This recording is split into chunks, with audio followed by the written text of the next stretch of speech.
Bismillahirrahmanirrahim. Assalamualaikum warahmatullahi wabarakatuh. Waalaikumsalam warahmatullahi wabarakatuh. Sahabat podcast Siniman, diskusi, informasi, kinerja dan beriman dimanapun Anda berada. Berjumpa lagi dengan kami dalam podcast kali ini. Saya Saparwandi sebagai host akan memimpin jalannya podcast kita, diskusi kita pada pagi hari ini berkenaan dengan Islam rahmatan lil alamin dalam konteks kekinian. Bersama saya ada seorang narasumber yang sudah tidak asing lagi bagi kita semua, bahwa beliau ini adalah seorang dai kondang di wilayah Kabupaten Melawi ini.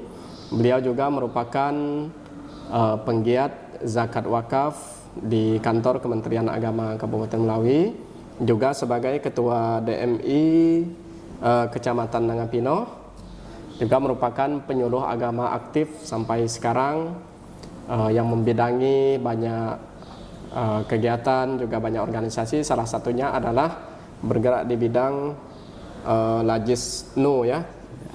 Beliau adalah Ustadz Muhammad Yusuf, Sarjana Sosial Islam. Assalamualaikum Ustadz. Waalaikumsalam warahmatullahi wabarakatuh. Apa kabarnya? Mudah-mudahan selalu Alhamdulillah, sehat. sehat. Jadi Pak Ustadz, hari ini kita akan berbicara tentang Islam rahmatan lil alamin dalam konteks kekinian.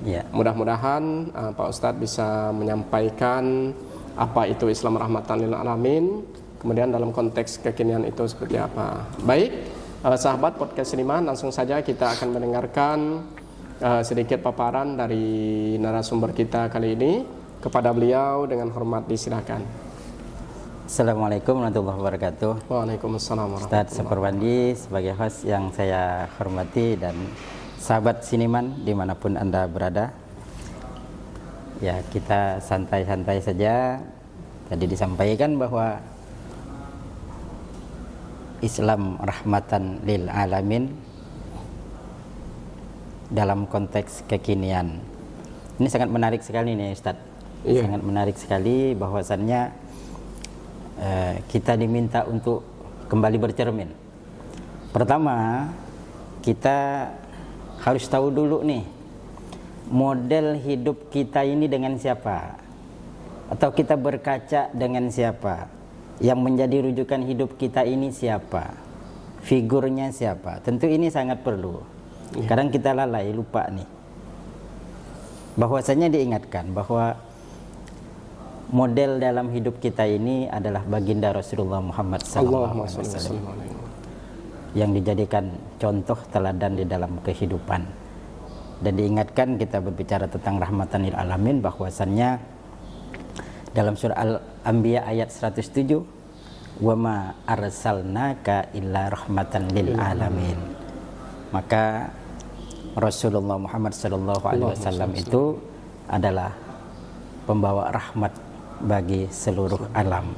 Ini kita jadikan contoh nih, bahwa baginda Rasul sebagai contoh memberikan rahmat, memberikan kebaikan, memberikan manfaat untuk alam sekitarnya. Alam ini tidak serta-merta harus berbicara manusia saja. Di sana ada tumbuhan, hewan, ada lingkungan alam. Pertanyaan yang mendasar, apakah kita hidup ini sampai sekarang sudah membawa rahmat bagi alam sekitar kita, atau malah membawa masalah nih dalam hidup kita nih? Jadi pertanyaan. Kalau kembali kita bercermin kepada baginda Rasul, Rasul itu orang yang penyabar, tidak pemarah.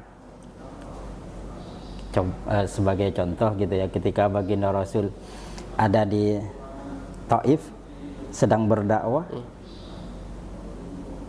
banyak ujian-ujian yang diterima beliau. Dilempar dengan kotoran, dengan batu sampai tanggal giginya.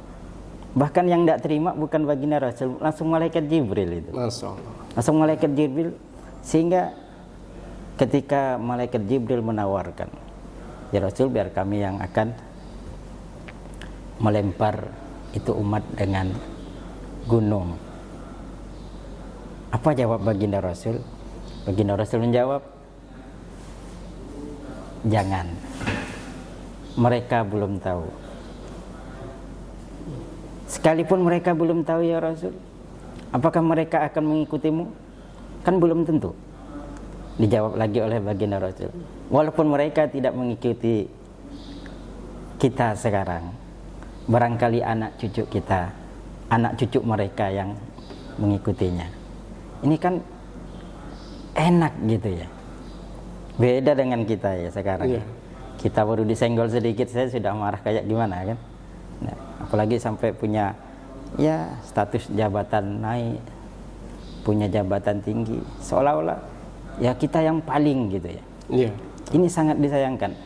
Kembali ke pertanyaan awal, apakah kita sudah membawa manfaat, membawa rahmat bagi seluruh alam, atau membawa masalah nih? Itu yang tahu cuma kita nih. Dan di dalam Islam itu ada satu ibadah yang sangat diwajibkan, yaitu sholat. Iya. Sholat itu diawali dengan takbiratul ihram, diawali dengan membesarkan Allah, Allahu Akbar. Ketika kita sudah menyebut Allahu Akbar dalam takbir, berarti Allah yang maha besar, Allah yang maha kuasa. Artinya kita ini kecil. Dan di dalam sholat kita diakhiri dengan salam. Nah, salam ini adalah keselamatan, adalah rahmat. Salam ke kanan, salam ke kiri, kita mampukah memberikan manfaat, rahmat, kasih sayang terhadap alam di sekitar kita, sebelah kanan dan sebelah kiri.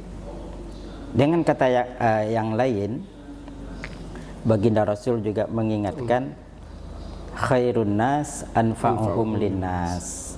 Sebaik-baik manusia itu adalah yang bermanfaat bagi orang lain. Nah, ini kembali ke kehidupan kita. Kita jangan berbicara terlalu jauh lah. Dalam kondisi kenapa kita disuruh sholat gitu ya? Kenapa kita disuruh sholat? Pertama, sebagai wujud syukur atas nikmat yang diberikan Allah Subhanahu wa taala kepada kita. Kenapa penting sholat? Disebutkan bahwasannya masalus sholati fid dini kamasali ro'si fil jasadi. Perumpamaan kedudukan sholat di dalam agama sama seperti kedudukan kepala di dalam anggota tubuh. Artinya, kalau orang tidak punya tangan satu, masih bisa hidup. Tak punya kaki satu, masih bisa hidup.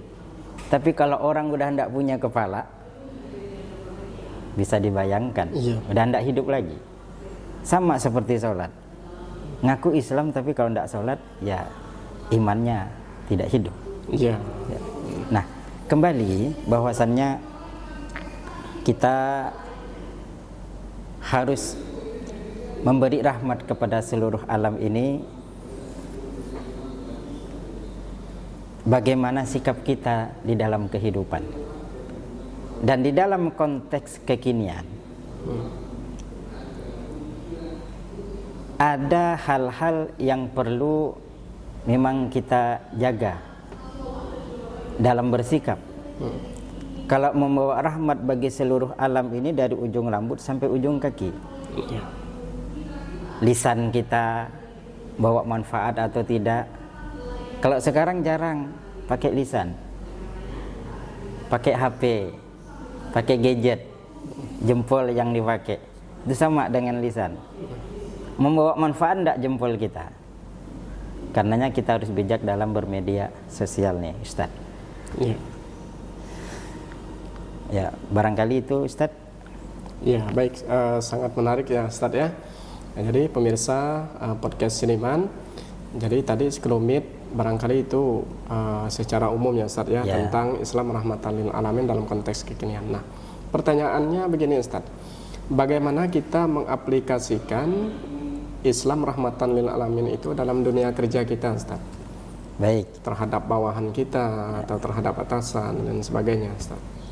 Kembali bahwasannya ketika kita sudah takbiratul ihram, takbir membesarkan Allah, bahwa Allah lah yang besar, paling besar, menyatakan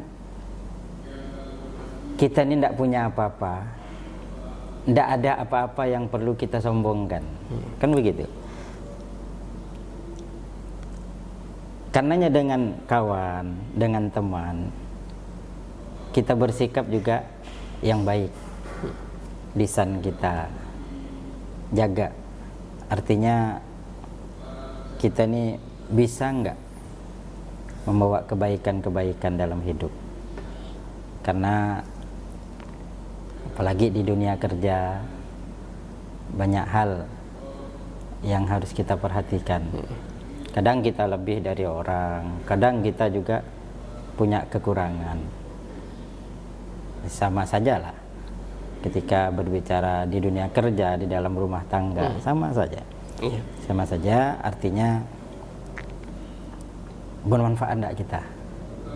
Bermanfaat enggak kita terhadap lingkungan di alam sekitar kita, termasuk di dalam keluarga, di dunia kerja, maupun untuk alam sekitar kita. Bersikap yang baik, sebab dicontohkan man kana yu'minu billahi wal yaumil akhir falyakul khairan aw liyasmut. Tidak beriman seseorang kepada Allah dan hari akhir kecuali ia berbicara yang baik atau lebih baik diam. Kan begitu. Jadi ini lidah nih sangat luar biasa, maka kehati-hatian kita menjaga. Betul Ustaz. Ya, baik, memang dalam konteks rahmatan lil alamin di kekinian ini, memang terkadang kita sekarang, betul kata Pak Ustadz tadi, bahwa bukan cuma lisan ya Pak Ustadz ya, tetapi ada jempol kita yang harus kita jaga. Terkadang kita menulis tidak sadar nih Ustadz, apa yang kita tulis itu bisa menyinggung, bahkan bisa sampai menyebabkan orang itu marah dan lain sebagainya, ya kan? Sehingga hal seperti itu saya pikir tidak mencerminkan rahmatan lil alamin itu sendiri. Iya, betul sekali Ustaz. Bahkan jangankan yang menyinggung orang gitu ya. Yang sering saya lihat di media-media sosial itu banyak curhatan-curhatan ya, di dalam keseharian kita yang diungkapkan lewat ya gadget tadi di media sosial itu. Ya, dalam kehidupan rumah tangga misalnya, ya, ketika makan apa adanya posting, makan enak sedikit posting, bahkan yang tak makan pun diposting. Ya. Kita ini harus ingat juga gitu ya, ketika kita bermedia sosial membuat status di situ, janganlah kita terburu berpikir ini buat rahmat atau enggak gitu ya. Ini apa sih manfaatnya untuk kita dan untuk orang lain gitu ya. Kadang kita ngeluh nih pas Allah nguji kita, memberikan ujian kepada kita. Ya Allah, kenapa engkau mengujiku seperti ini gitu nih, buat di statusnya. Apakah yang melihat itu terus akan bersimpati atau sebaliknya? Iya. Sebab kita ini hidup bertetangga, berteman di dunia kerja. Kita tidak tahu nih, barangkali ada sikap kita yang tidak melalui lisan, lewat sikap kita yang ternyata menyakiti kawan kita. Kita tidak tahu. Ya, lewat postingan kita bisa nyinggung kawan kita atau enggak gitu. Ya, betul Ustaz. Nah, ini kembali ke rahmatan lil alamin. Ya, dalam konteks kekinian ya memang sering kita ngelihat postingan-postingan yang entah itu bisa menyakitin orang lain atau bahkan tidak bermanfaat sama sekali. Ya. Itu maka kita harus bijak dalam bermedia sosial. Ya, betul. Ya, baik, terima kasih Pak Ustadz. Uraian yang sangat menarik ya. Tentu ini kalau bahasa orang sekarang adalah daging semua nih Ustaz. Mudah-mudahan nanti bisa dicerna dan yang terpenting adalah bisa kita amalkan dalam kehidupan sehari-hari. Nah, terakhir Ustaz untuk closing statementnya, bagaimana atau kiat-kiat apa saja yang perlu kita bangun dari diri kita agar nilai-nilai rahmatan lil alamin itu bisa menyebar Ustaz. Baik. Yang harus kita perhatikan, pertama kita harus sadar diri nih. Kita ini siapa? Di dunia ini kita sebagai apa? Tugas kita apa? Di dunia kerja kita sebagai apa? Tugas kita apa?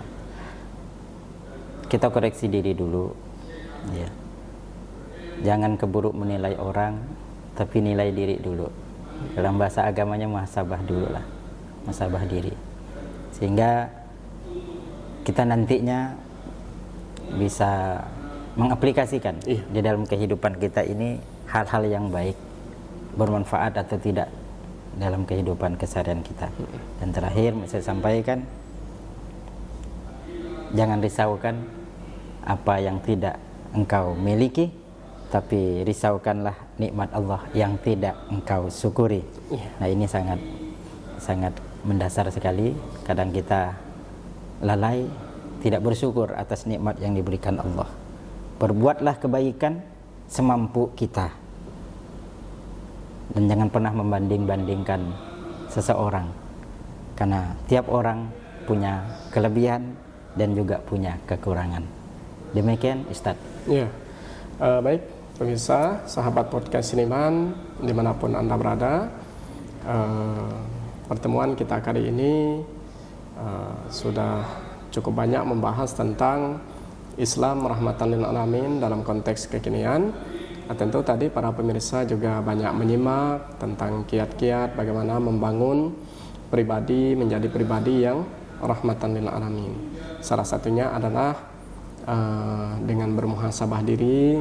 Kemudian yang kedua, jangan lupa mensyukuri segala nikmat yang telah Allah berikan kepada kita. Baik Pak Ustadz, kita telah di penghujung acara. Mudah-mudahan di lain kesempatan kita bisa berjumpa lagi ya Pak Ustadz ya. Nah, jadi sangat senang bisa berjumpa dengan Pak Ustadz ini. Saya sebagai host tentu banyak belajar dengan beliau dalam segala hal.